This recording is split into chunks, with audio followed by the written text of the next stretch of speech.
Last time on Realm of the Gods, mighty Morphin Shoein Rangers. We find Lysaeus sprinting towards Thor, who lays in the most handsome, muscular clump he or anyone had ever seen. It appears Thor is alive, albeit with labored breathing. As he holds him in his arms, there is a cry from behind him from none other than the Quetzalcoatl, who arrives at the scene and sees that his best friend Jormungandr has been felled by Thor. Lysaeus and Quexi both have suffered immense tragedy and are furious with each other. Quexi, in emotional betrayal with his soul pledge, lifts Lysaeus's soul pledge so that he may pledge it to Thor instead. As the two squabble, Scooby-Doo intervenes and reminds them that both have suffered losses and that this is not the way forward. While Quexi initially blames Horus for the mess that killed Jormungandr, he reorients himself to channel his rage to the true common enemy, the Voidborn. While this is happening, Bryathar uses his bargain bin special to conjure an 8-pack of great value brand healing juice, which do little to help Thor but does allow the party to have a nice refreshing drink, although maybe next time we could have something name brand. The Quetzalcoatl then heads off to avenge the corruption of Jormungandr.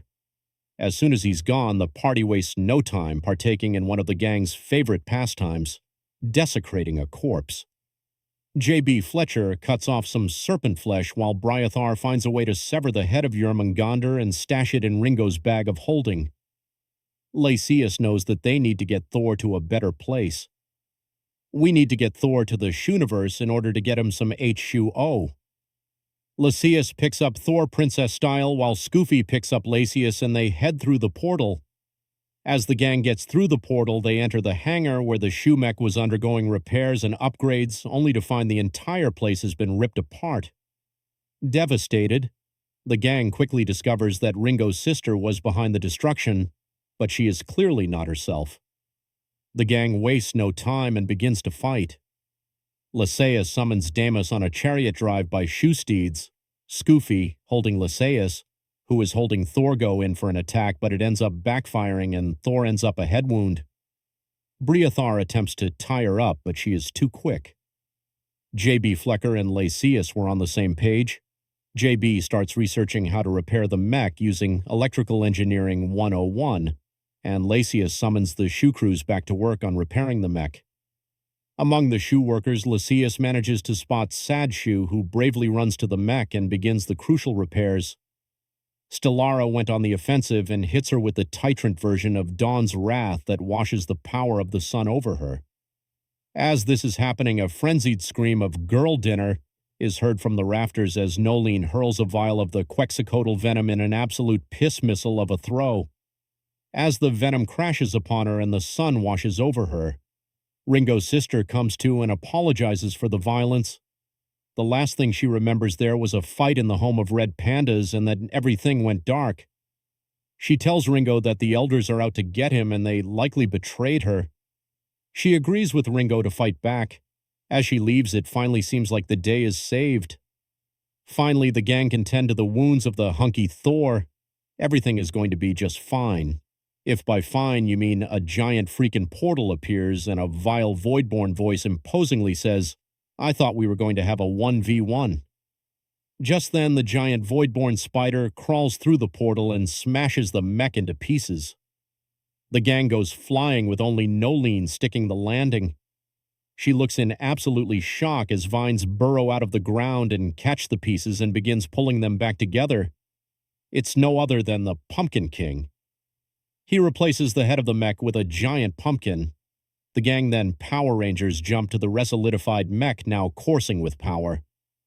Stellara enters the head of the pumpkin, Ringo enters the Spiritual Processing Center, J.B. Fletcher enters the Information Processing Center, Bryathar takes his place in the ventilation room, Nolene, joined by Hercules, steps up to the DDR Control Center, Scoofy to the Communications Chamber to commune with the Quetzalcoatl, and Lysaeus takes his seat in the Command Center. The Mega Shoe Zoid heroically poses and is ready to rock as AC/DC starts blasting from the speakers. J.B. Fletcher immediately starts doing what she does best and researches that spears are susceptible to chemical airborne hazards. Bryathar put this knowledge to action by pumping peppermint through the vents to spray through the mech's hands and then ignited it, irritating and igniting the void spider. Stellara protected the mech with a constellation, and Scoofy gets the Quetzalcoatl to coat the mech in venom. Lasis summons his shoe armies to coat the advancing spiderlings with cleaning chemicals and then uses his shoe armies to coat the advancing spiderlings with cleaning chemicals and then uses his shoe prize to conjure a giant shoeich and hurls it at the Voidborn. This summons a giant Hydra seagull the gang had previously faced while on the Seven Seas in the search for Osiris's favorite body part. The Hydra gull blocks the portal as Stellara lands the finishing blow by lasting its ass with Dawn's Wrath. Finally, the spider is no more. Lysias turns again to Thor, who begins to wake up. Running to him, he picks him up but gets scolded not to carry him like a princess. Finally, peace at last. We've had enough shoe prizes for today. We can finally go back to the house and chill out and play poker and eat Hot Pockets and say, is that Sucky with a plan ruiner bomb? What's he doing with...